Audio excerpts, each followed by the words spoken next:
So that was the confirmation of what I had suspected at the Ball of Twine. These were the magical places. These were the places that didn't have a reason to be there, which is exactly why they're there and amazing, and the ones that I keep getting drawn to. Welcome to High Visibility, a podcast on arts, culture, and ideas in rural America and Indian country. I'm your host, Matthew Fluharty. High Visibility is produced by Art of the Rural and Plains Art Museum and is a part of a long-term collaboration of exhibits, publications, and events that share the richly divergent stories, experiences, and visions of folks across the continent. To learn more, please visit inhighvisibility.org. Today's guest is Erika Nelson, an independent artist and educator whose work asks provocative questions on the place of contemporary art in the public realm, particularly in rural spaces. While living in a vehicle for 2 years, she traveled the nooks and crannies of the United States, seeking out the odd and unusual, and gathering stories of people who build outsider art environments and roadside vernacular architecture.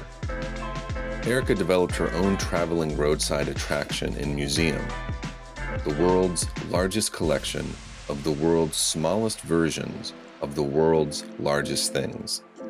And she settled in Lucas, Kansas, in a house adjacent to S.P. Dinsmoor's visionary folk art site, the Garden of Eden. Our conversation dwells on the communities, places, and artworks that tell the story of this journey.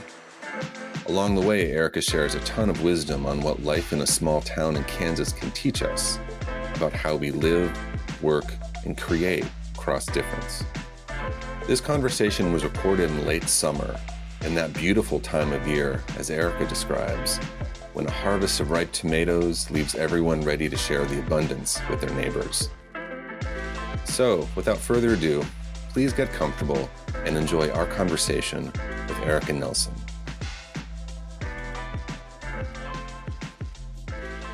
Erika, welcome to High Visibility. Thank you, Matthew. I'm very excited to talk about things that I feel like are important but often get passed by. Oh, we are grateful to have you, and I'm grateful to be talking to you today in Lucas, Kansas, right? Is that where you're calling from today? Yeah, I am actually at home for once I'm usually gone about 6 months out of the year, and even pandemic-wise, it's been a lot of remote projects, but I have work scheduled in Lucas for a full year. So I'm excited to reconnect to community in a deeper way. Oh man, that's a cause for celebration. Yeah. It takes me, perhaps if we could begin here, to a quote from a recent TED Talk that you gave in Kansas City. And it feels like a nice way in to our time together today. As a kid, sitting backwards in the back of our family's AMC Gremlin on long cross-country trips, I felt at home. I watched us pull away from the place we called home in a little tiny town where I'd always felt out of place. But summer was great. No status quo, no paranoia about social cliques or standards, and new life with every trip. Sitting backwards, I'd see where we'd just been, receding off into the distance. If we were traveling west, I was looking east. When I would turn around, I would join the forward-facing discovery of making our own way. That's such a beautiful closing image there. And I'm wondering if you'd be able to lead us into that moment of experience and perhaps how that was a seed that threaded its way through your emergence as a creative person and the work that you're doing now. I feel that, especially when you're young and you're traveling, you don't have the map in your head. You don't have the expectation of where you're going. It's all a surprise. So really the only thing that you know is the past, what just happened or where you've been. And especially when you're a child trusting adults to know where to go, it is a very much a level of trust. And I remember thinking that my mom was amazing. She was this, how did you know that this Grand Canyon was here? So it boggled my mind that she would know how to find this giant tear in the Earth's crust, or that there were desert dwellers that lived in houses and cliffs. Mom, how did you know this?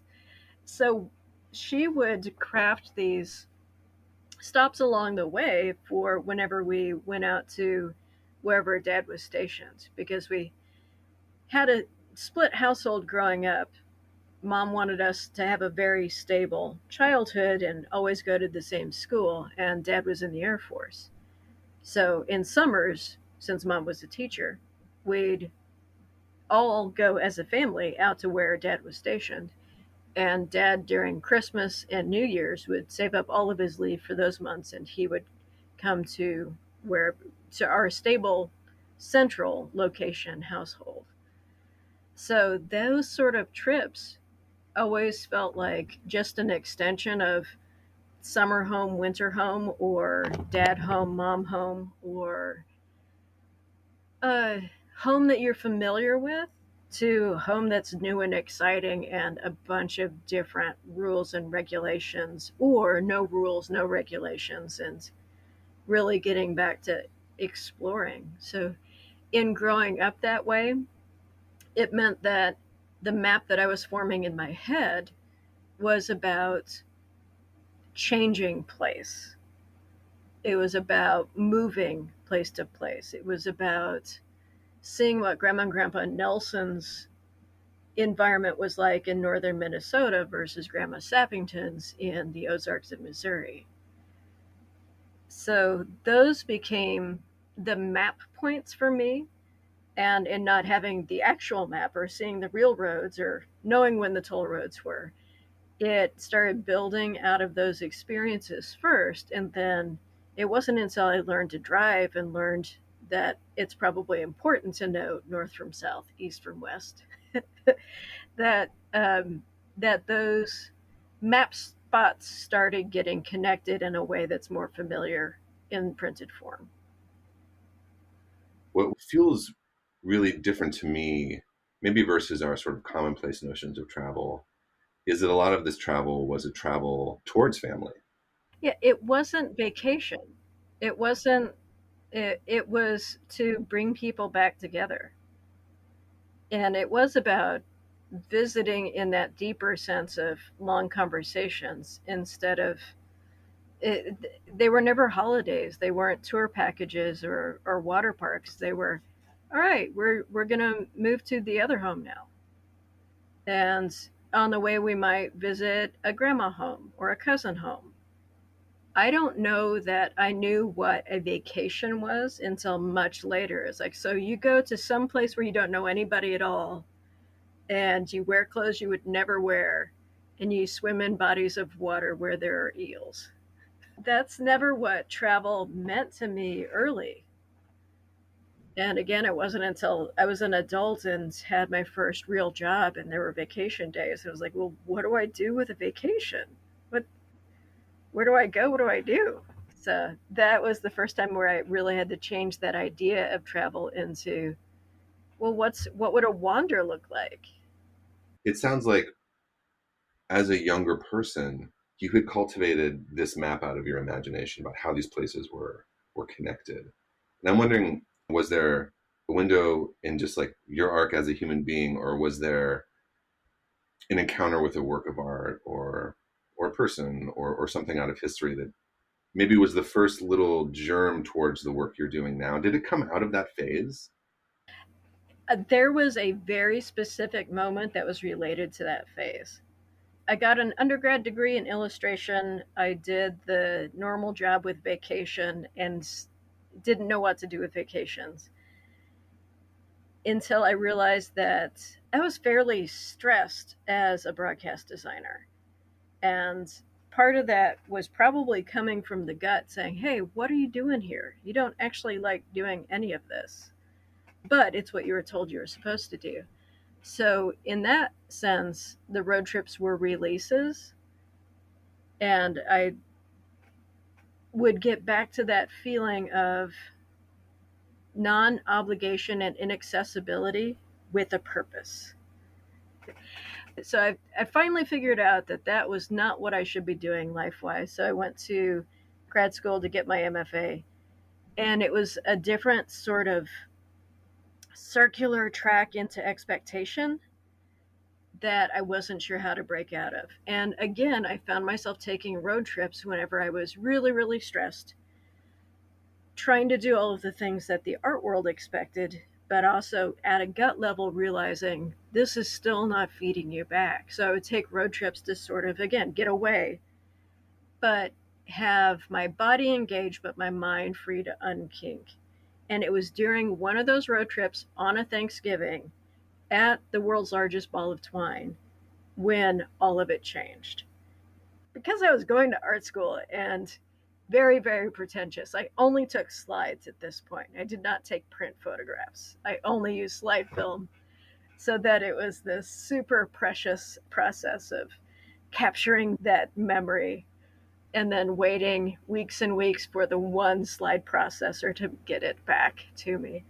But I have a slide of a turkey Lunchable that I had at Thanksgiving at the world's largest ball of twine. That was that moment of, this is what I actually like doing. This is where I'm finding what I consider real versus all of these processes and institutions that are professing to be real and that we build our society around. But when it came down to it, my sense of discovery reemerged when it was like looking for those spots on the map. So I had an atlas at the time that anytime anybody would say something interesting about a place, I'd circle it, or something odd or unique that you won't see anywhere else, I would circle it on the map. And it was often in these rural areas. And at the ball of twine, while eating my turkey Lunchable, which probably had some astronomical sodium content to it, I thought, well, it's Thanksgiving. I should go find another spot. So the next one on the map was Carhenge in Alliance, Nebraska. So started driving, realized I didn't quite know how to get there because it was a big view of the US, which meant that each of the states were small. So as soon as I crossed the border, I bought a Nebraska map at the one filling station that was open. And I said, whereabouts is Alliance? And he's like, oh, it's really far away and there's nothing there. So you probably don't really need to go there. It's like, well, sell me the map anyway and I'll make up my own mind. So started driving, and by the time I got there, it was late at night. I had no idea where this monument was. So when I finally found it, it was by the view of headlights because there's no support around it. It was just cars in a field arranged in a model of Stonehenge. So that was the confirmation of what I had suspected at the Ball of Twine, was that these were the magical places. These were the places that didn't have a reason to be there, which is exactly why they're there and amazing, and the ones that I keep getting drawn to. That story is mythical. And it's all documented in slide form. Like a good artist, I knew that I couldn't just leave it to story. There had to be proof. Did you ask the question around what was there a precedent for folks caring about this kind of work? What was there a tradition around this? Was there anything that was accessible in that moment? I did start looking, but I don't know that I segmented it into rural yet because I don't know that I'd realized yet how powerful rural was in the story. But that's where those things do have the space to breathe and get fully formed and then get sprung on you in the after it's fully formed and not just in the middle. And without building codes, we can often keep our eccentric ideas in full form, which is great. So I started looking at more travel publications. There wasn't a whole lot out there, but in doing research, I would find books about roadside attractions, and there were a couple of really iconic ones. The Well-Built Elephant documented mimetic architecture.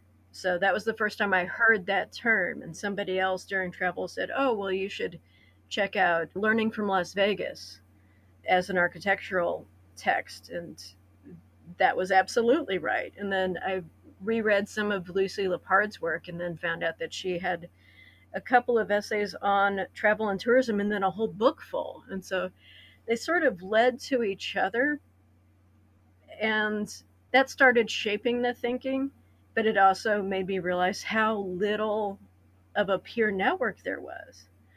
So the reason behind starting to document the big things and making a list of the ones that I really felt strongly about was anything that was labeled as the world's largest.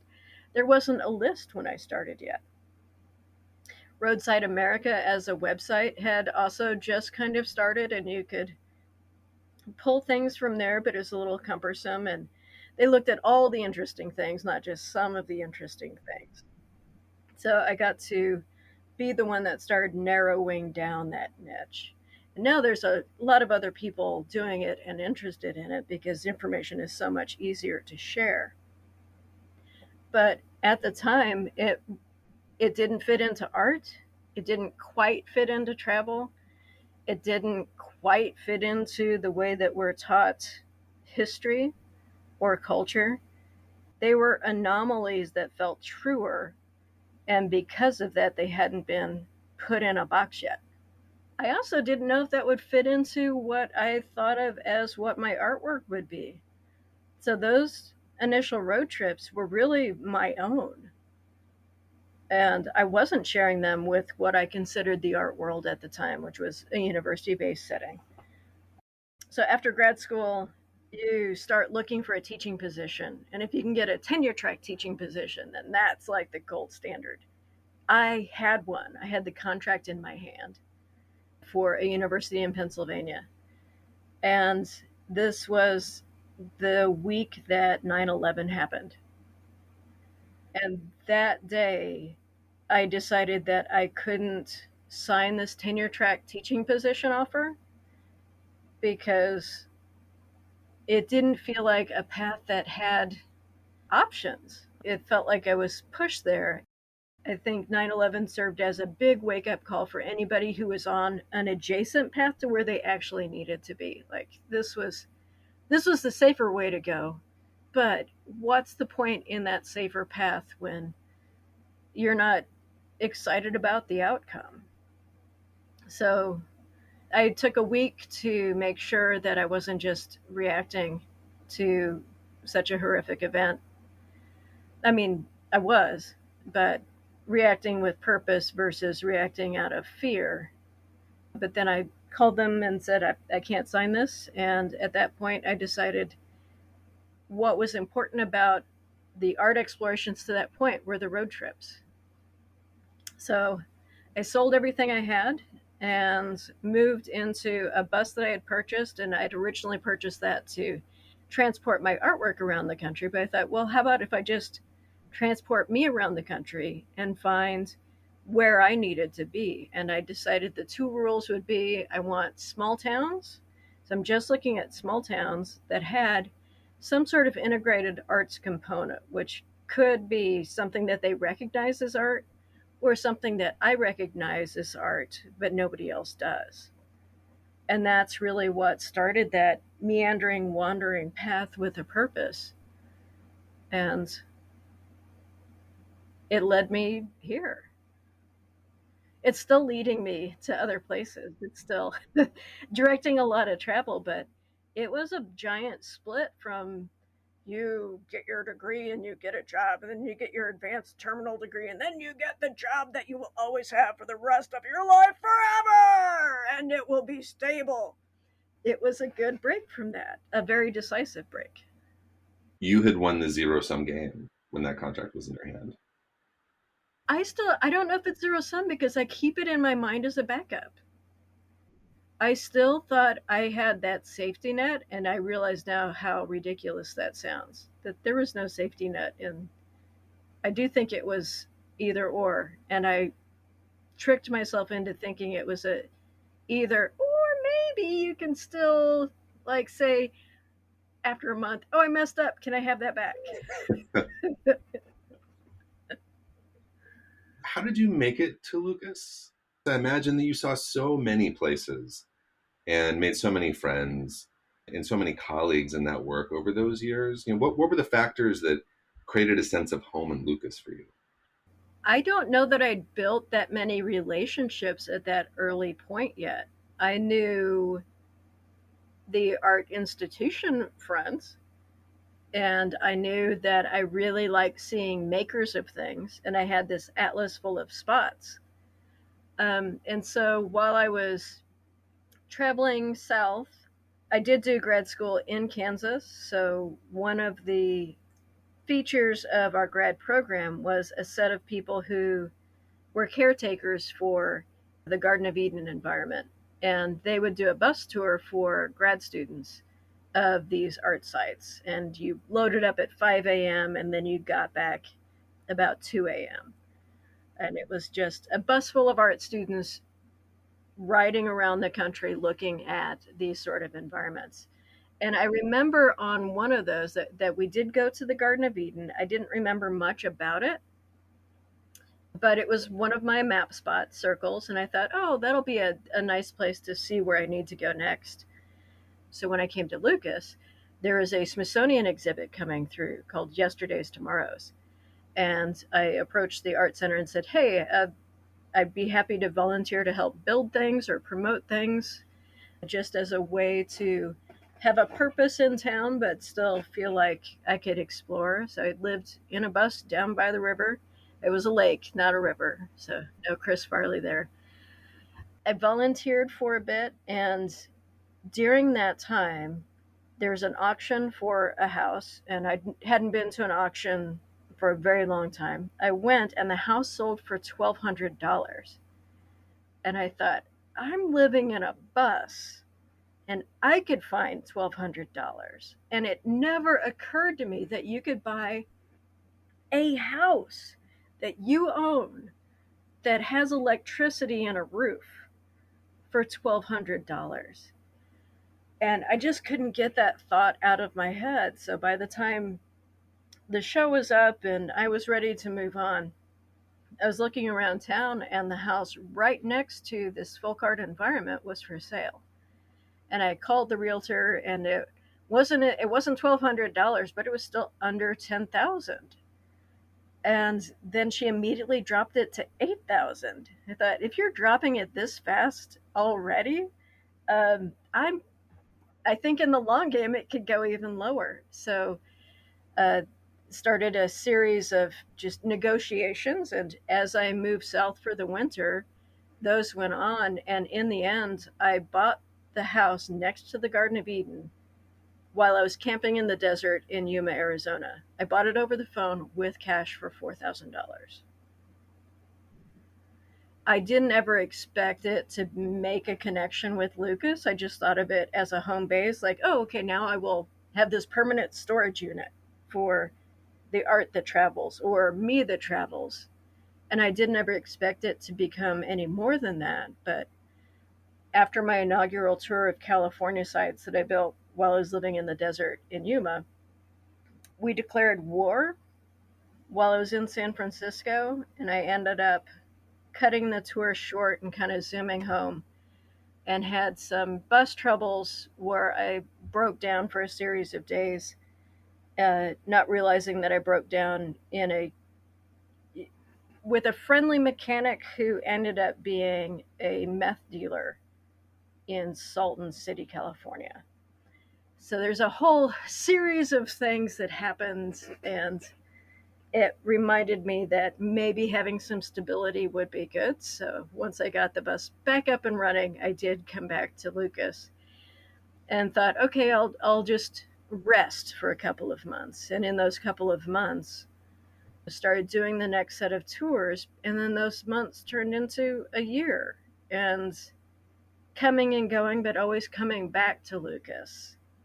And the more time I spent in Lucas, the more I realized that the people here were accepting of this sort of character that came out of the blue on a bus that could break down at any minute, but bought a house and was making it better. And now it's been the longest that I've lived anywhere in my entire life. So it's coming up on, I think, 18 years now. And I've never lived in a house that long. And as we're thinking about Lucas, and just that environment, can you share, especially for folks who are not that familiar with the Garden of Eden, can you tell us a little bit more about that as a site and how powerful it is? It is the second oldest, sometimes referred to as self taught artist environment, which just means that the maker of it didn't have any formal artistic training. It sits on half of a city block in a town that is 4 blocks wide and 4 blocks long. So it has a large presence. It is a log cabin that's made out of native stone instead of log. So it looks like a log cabin, but when you get close, you realize it's 100-foot long limestone logs, or 80 feet long on the house. And then surrounding this house, there are 3-story tall cement trees. And those trees are interconnected through this sort of pathway of, you could think of them as limbs, but they're a little bit more rigid than limbs would be. And on these limbs are figures that are arranged in like a 3D political cartoon. So they are a narrative. They start at one figure and lead through a series on the street side. So you can walk around the house and see how these figures interrelate and talk about politics at the turn of the last century. So at first it just looks like this amazing, creepy, towering set of figures until you realize there's a narrative and can start piecing it together.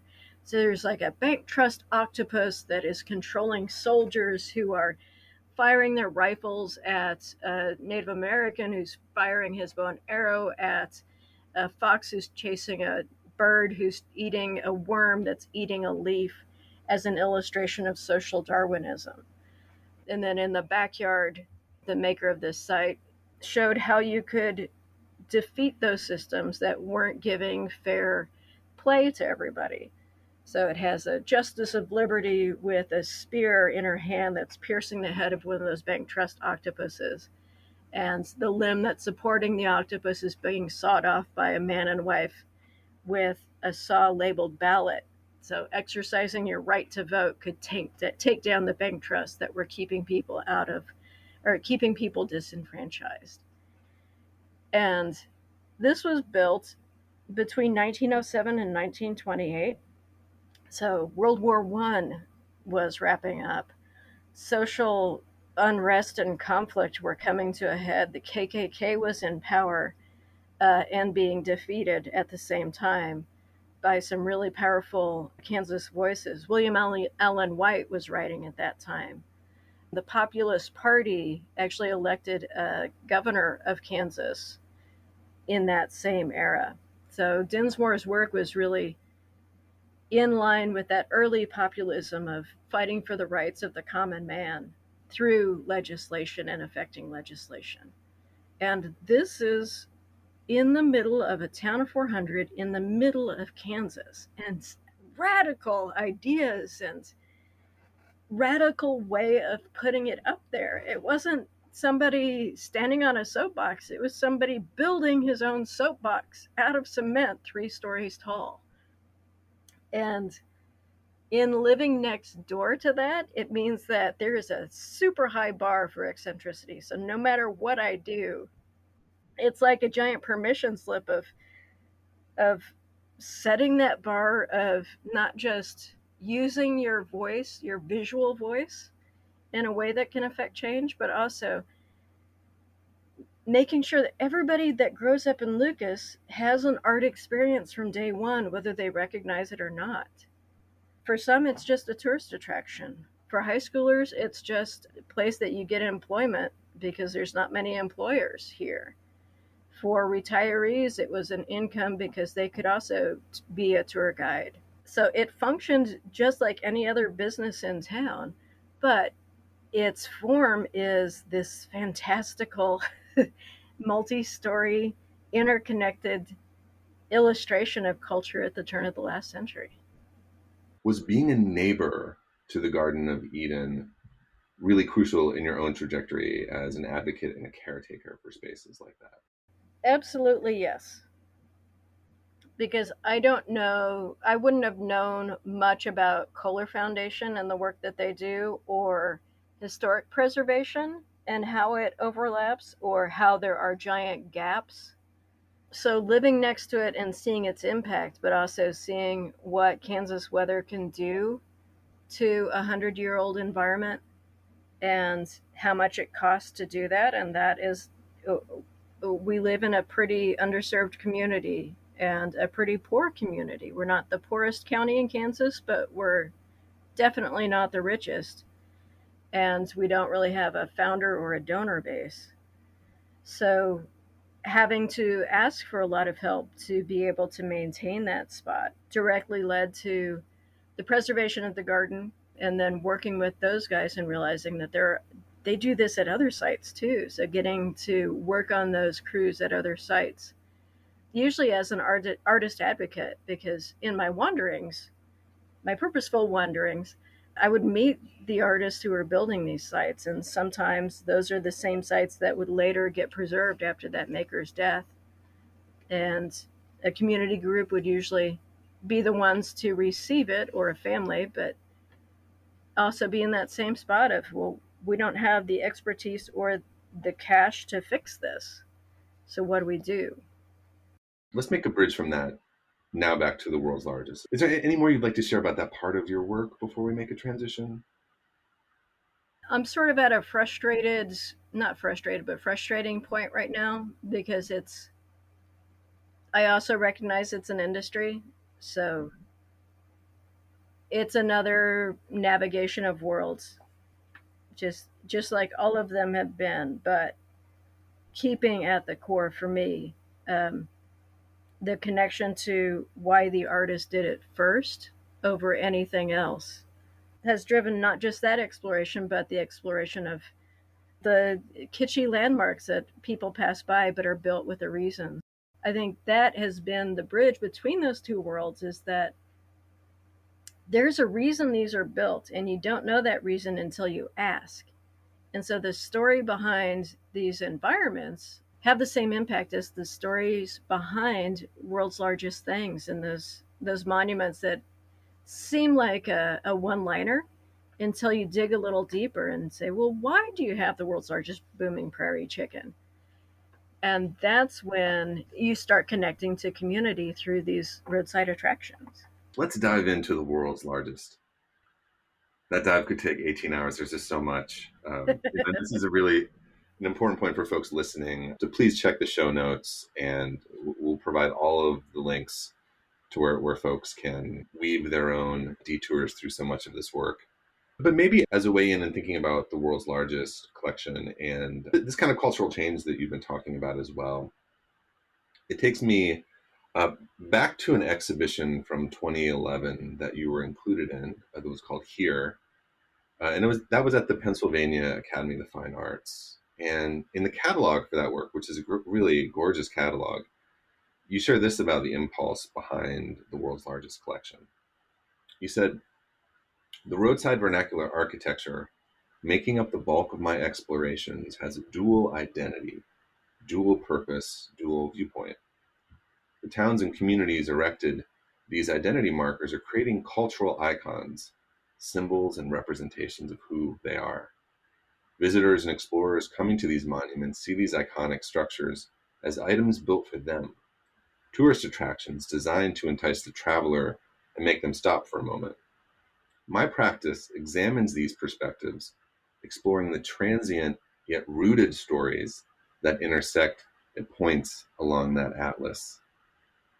And for me, it takes me back to what you shared just a moment ago about the things you don't know until you ask. In the intervening years since 2011 and the Here show, I'm thinking about just the cultural, economic, social shifts our country has experienced, and in particular that rural places have experienced. It's really landed in many respects in a different way in rural areas. I mean, I'm just wondering like how maybe that's altered the resonance and the meaning and the process of that work for you. I think the physical nature of navigation has changed a lot. And so we're back to that trust. of knowing where to go, but trusting GPS for the shortest way instead of allowing ourselves to get lost a little bit and making discoveries. Which I just now realized it's sort of the same thing. In thinking about my Google map, it's a bunch of stars showing, but no roads. So it's that fantasy map again, but it's because I sought out those places. And so just thinking about the difference between a digital map now and the physical map then, the places are coming forward again, but you have to know about those places now. You have to make that starred map to be able to get there if you are so dependent on navigation. And I think even the most seasoned map traveler is still very dependent on navigation. I will still put an address in, even if I know where it is, just to make sure that I have those roads right. Whereas that never would have occurred to me in 2011.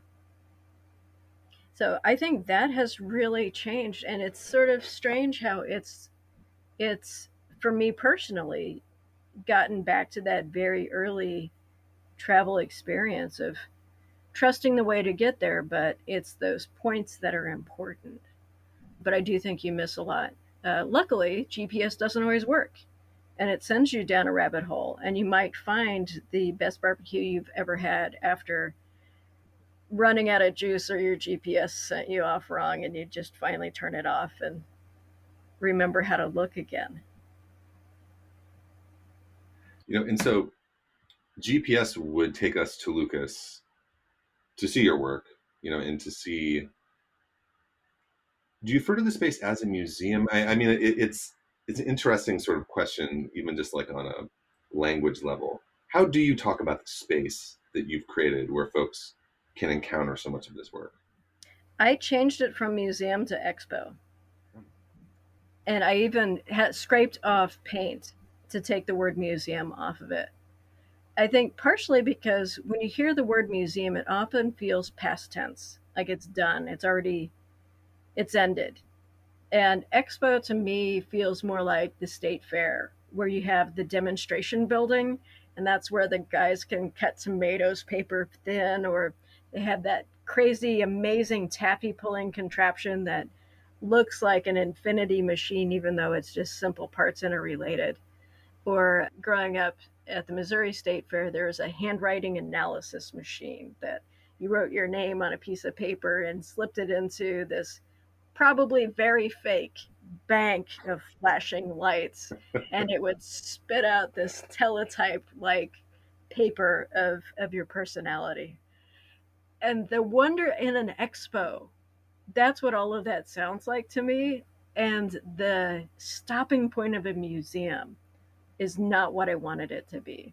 It becomes really easy to lapse into, oh yeah, they'll meet you at the museum. But I try to very consciously keep saying it's the expo space because it's always going to be changing. It will always be a work in progress. It will never be done. There might be interpretive panels, but they might be factoids and not facts. And factoids are unproven facts. So you get a lot more interpretation ability if you're just presenting factoids. And I know that the collection is ever evolving. At this point, how, say somebody has kind of come off the road from Kansas City or Omaha or come north from Texas. I'm asking you this impossible question that I imagine you get asked all the time. But I'm interested in it, which is like, how do you talk about this project to somebody who doesn't know anything about it? And how do you talk about the dimensions of it? Like how many pieces are in it, where the project is headed? You end up with the tour version, and it depends on. It's also about audience. Art is always about audience, and or even performance. It's sort of like a performative object collection because as soon as something sparks in somebody, they'll tell you a story back. And that changes what story they get back from me the next time. And so the depth of it is whatever anybody brings to it. I have the objects that tie to the stories of place, which I can tell endlessly. And that's one set of experiences. Or if it's an artist visiting and the collection's not quite up to presentation level, but I let them in to see how things are being built, that's another set of questions. Right now, working on a new sideshow display for a festival because the expo is currently closed because we're still fluctuating vaccination rate wise and disease wise. So I'm focusing more on a sideshow that will be presented in September. And that means that it's the same small objects, but I'm curating which of those objects make it into the sideshow and producing a set of large scale sideshow banners for these objects to retell that story again. So on that sideshow banner, some of them are paintings of the small versions. Some of them are paintings of the world's largest thing itself and not the small version. So you get that. The play can loop in on itself in so many different ways. That means that there's multiple ways to connect to the viewer. Shy viewers like to just wander through and spend slow looking time. For people who are impatient, there's also a miniature of a miniature golf course that's fully playable with little tiny putters and BBs for balls. That's a replica of a normal mini golf course, the Goonie Golf Chain. And so I found out that that was a needed distraction for the people who wanted to move faster but are traveling with a slow looker. So you can put the fast trackers onto a mini golf course that will keep them occupied and give breathing room and looking room for somebody else. I think that there are a lot of very, very large art institutions that should heed the advice that you just gave about that. I look at museums and the language of museums too, and that's just another space for play. One of my favorite artists, Randy Regier, got to install some of his imaginary toys at the Toy and Miniature Museum.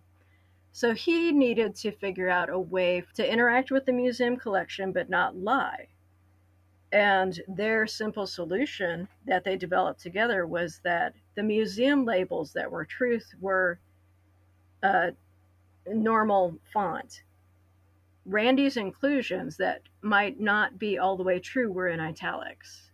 So as soon as you knew the code that they used within the museum system to indicate truth or imagined truth is again a layer of play. Or when you think about the Museum of Jurassic Technology plays with this all the time of presentation and truth and access and inaccess and accent and non-accent and light piercing the darkness or darkness obscuring the truth.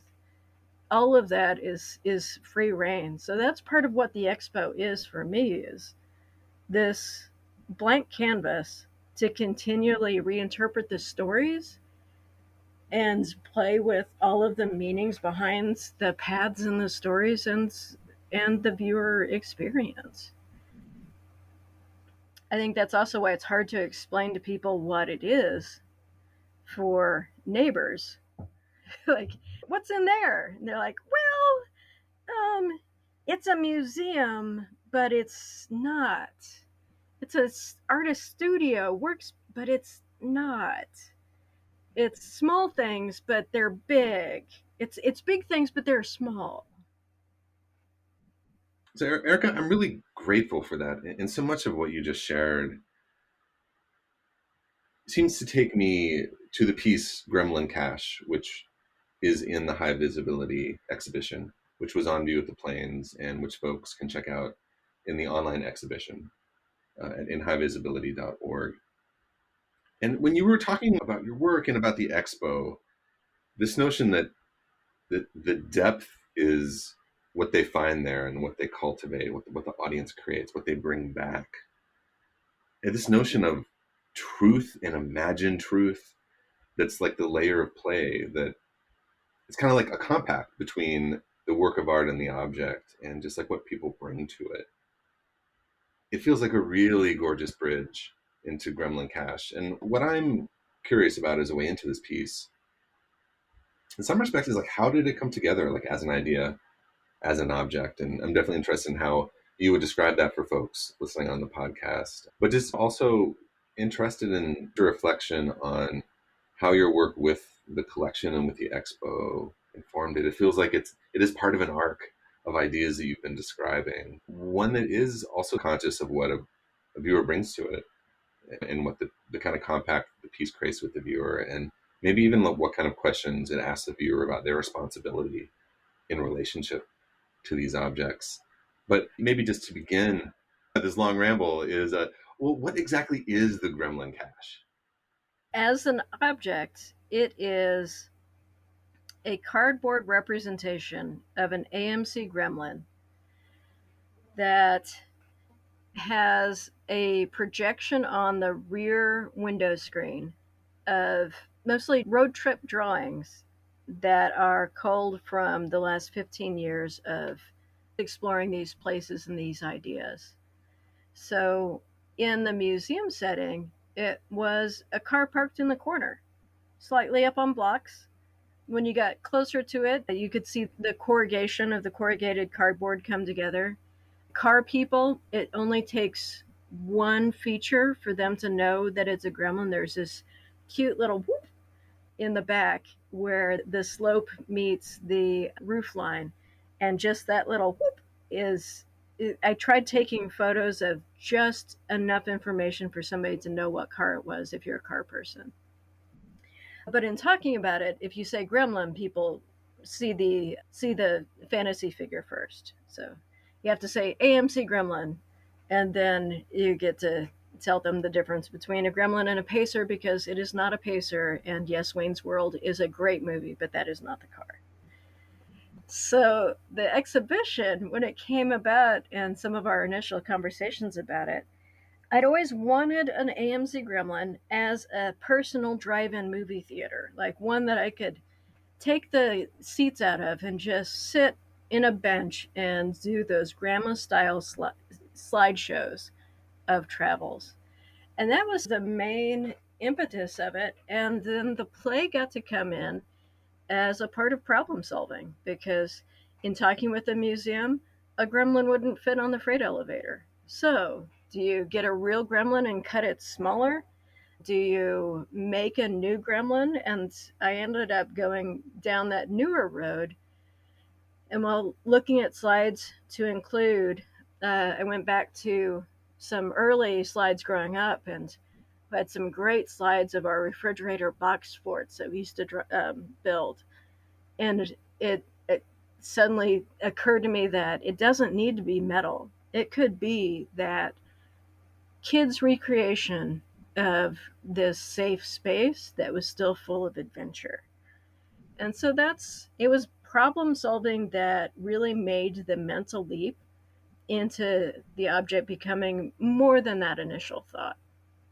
And the images moved from being actual slides into the drawings, because it just, in making those cardboard houses and forts, one of the best things after getting the perfect box and cutting the doors with adult help, then that inside was yours so that you could draw whatever you wanted in there and create that imaginary space through line work. And so that's really what made it gel, and still ties it back to what I'm doing today, because the small versions of big things are not precise. They're sometimes cobbled together. They're sometimes using very accessible materials to represent something. They're not exact replicas, which is why I don't use replicas. It's a small version. And so that word version lets you reinterpret. And it brings the play back, because it means that you, as a viewer, have to give yourself permission to accept that as a small version and accept the scale. And as soon as you get those two acceptances, then their minds are ready to play with you and go into a world that you've created. And that's what I kept thinking about. And you can't drive a cardboard car. You can't take that outside.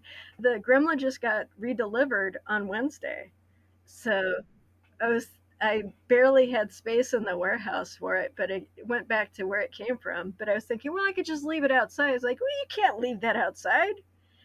It's now a precious, precious object made out of cardboard that you can't let get wet. So suddenly, this object that was metaphorical is still an object and needs physical care. And that also kind of talks about how we build and care for our memories. You don't just leave your memories out for anybody to see or get wet or rained on or smashed up by a drunken brawl because you also live by a bar. You protect them sometimes. You share them with certain people, but not other people. Or sometimes those memories get altered because the projection's a little bit different, or you don't remember it quite right, or the drawing didn't quite capture the nuance.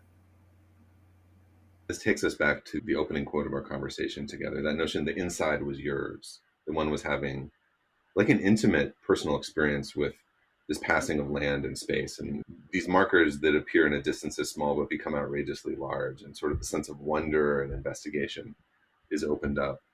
I'm curious as well, just as a viewer engaging with that piece myself at the Plains Art Museum, that notion of altered memory really came powerfully forward for me. And I know this opens up a space that you have written and spoken about in regards to so many of these roadside attractions and spaces across the landscape, which is that the resonance for many of these these spaces now is fundamentally different, in part because of the conversations we're having, just about the very deep multi-generational contexts on land, different as well for the associations and questions that contemporary audiences would bring to these sites, to work about these sites, that there is in many respects a very different political and cultural conversation.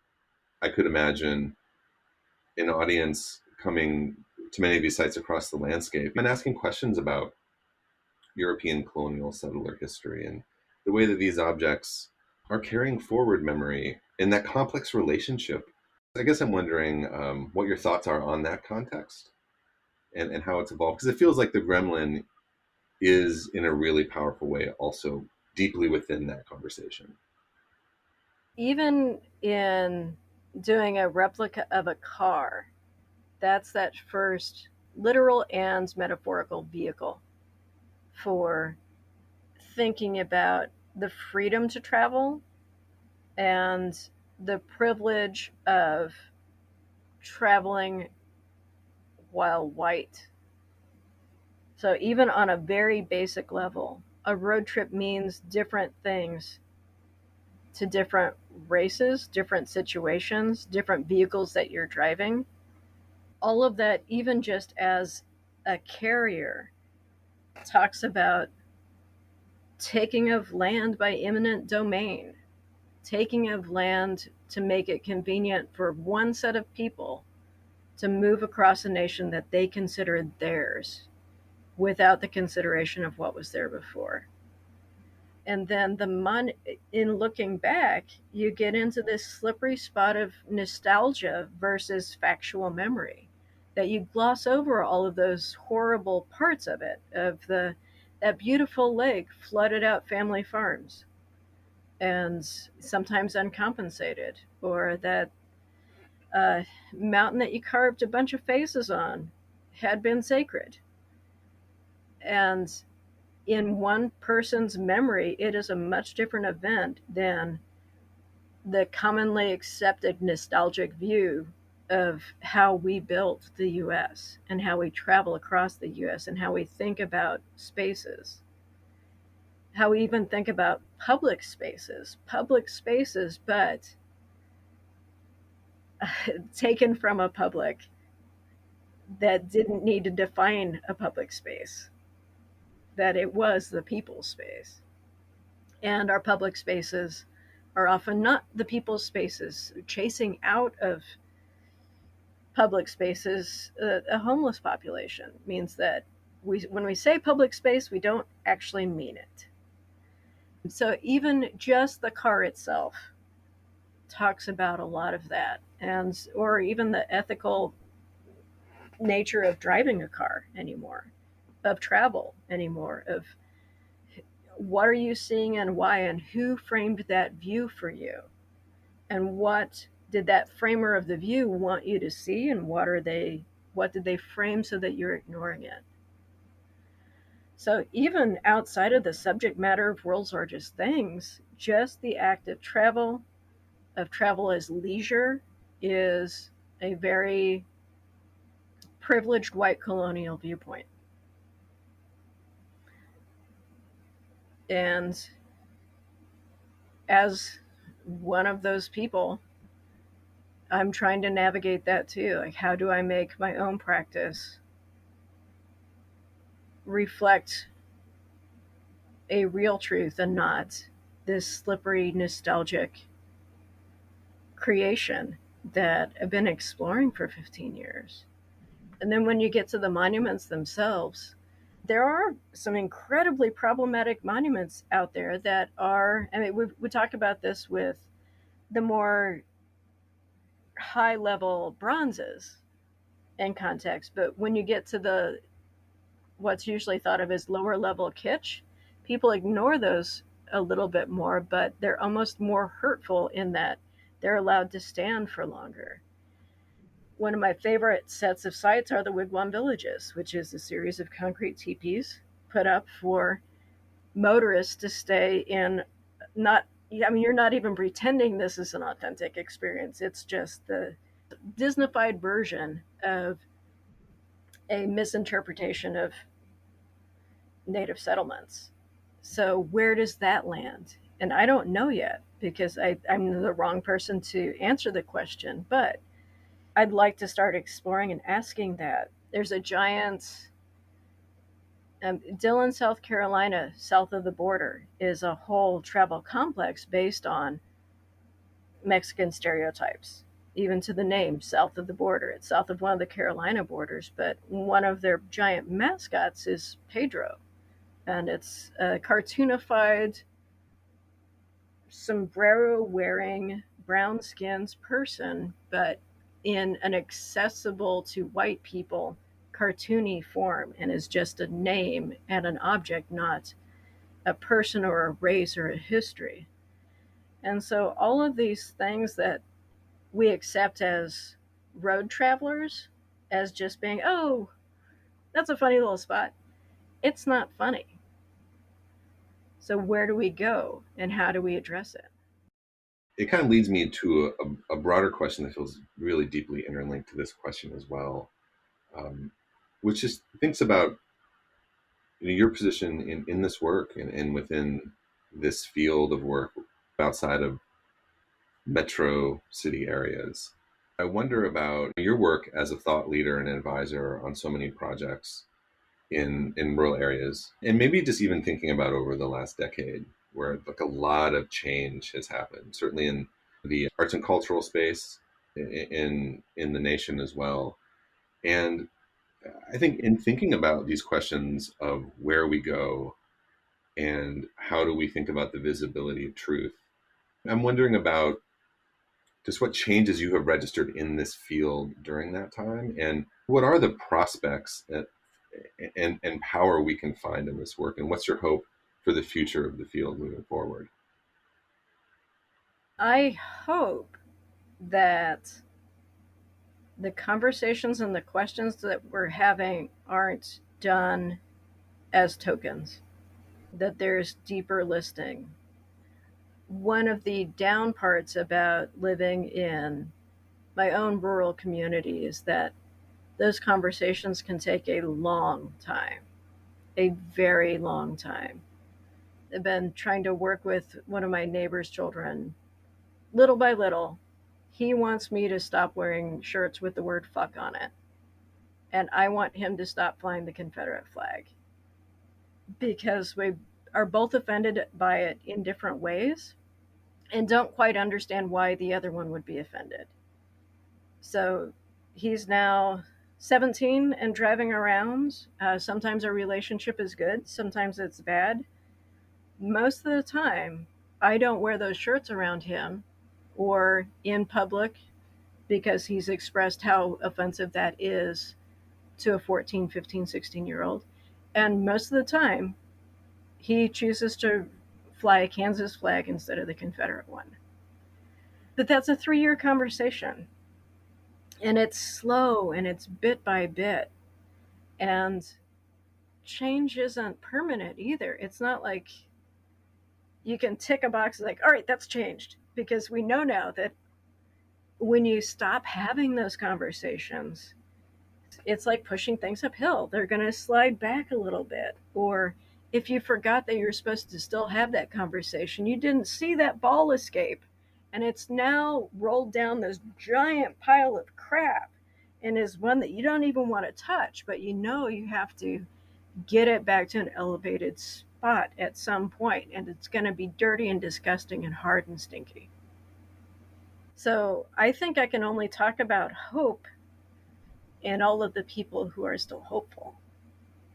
Just the idea that it's going to take a lot of time, and the notion that change isn't permanent, it leads me back to something that you said that just like really has been in my head from our conversation ahead of this podcast, that feels deeply true and also feels like a cautionary tale to organizations, foundations, really well-meaning folks who are seeking to address this question that you're describing, who may not be from the community.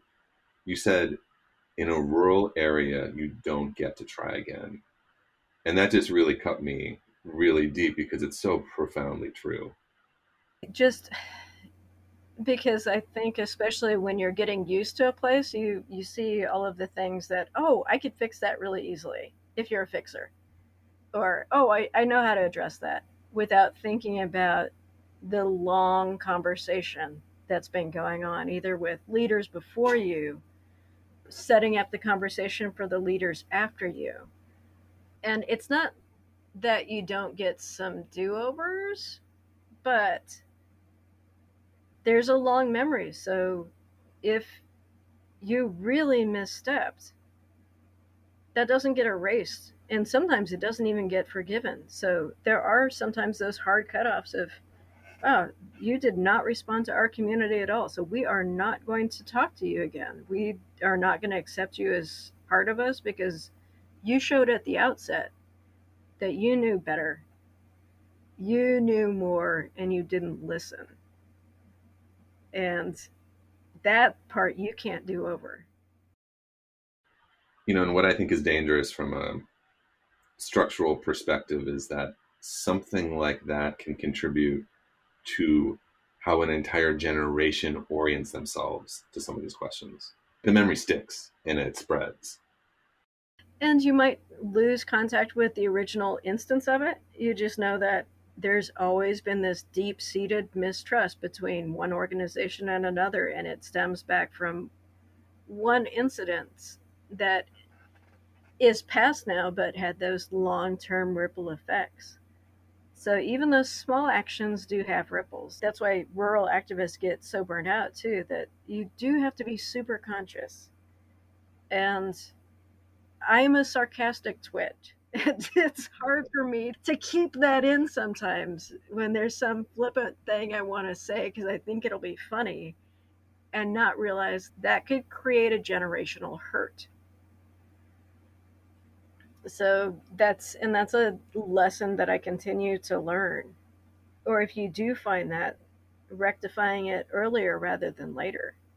Or knowing that if you see some broken parts, people might not be able to articulate why it's broken, that it's so long and deep seated that you don't know why anymore. It doesn't make it less of an is. Erika, I'm grateful for your time. And one final question that we ask folks on the podcast, just as a kind of outro question that can go in any direction, is just like, what is moving you right now? What's inspiring you? Books, art, places, food, traditions, music, websites, objects. When you proposed this question, it's actually one of the scariest questions because it's like, I need to have something really brilliant and esoteric, like a art student only taking slides. Then I realized, no, that's not the point of the question. And as soon as I stopped thinking about it, the thing emerged that it was. We did a lumberyard run yesterday, and somewhere along the line, some fresh tomatoes made their way into the truck. And cutting one open for a BLT, this is tomato season, and oh, I can just make myself sick on a fresh vine ripened tomato that just appears in your pickup truck. And that is the reminder of what is really moving me right now, of remembering where I am, what season it is, the generosity of neighbors, and stopping and enjoying. Erika, thank you so much for your time today. This has been a pleasure. Thank you, Matthew, for asking questions that I want to answer and get to think about. I mean, how often do we get to stop and reflect?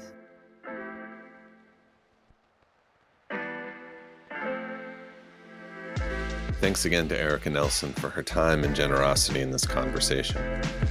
Please check out the show notes and the High Visibility site at inhighvisibility.org for further information on Erika and all of the projects and connections she's shared today. Thanks so much for spending some time with this conversation.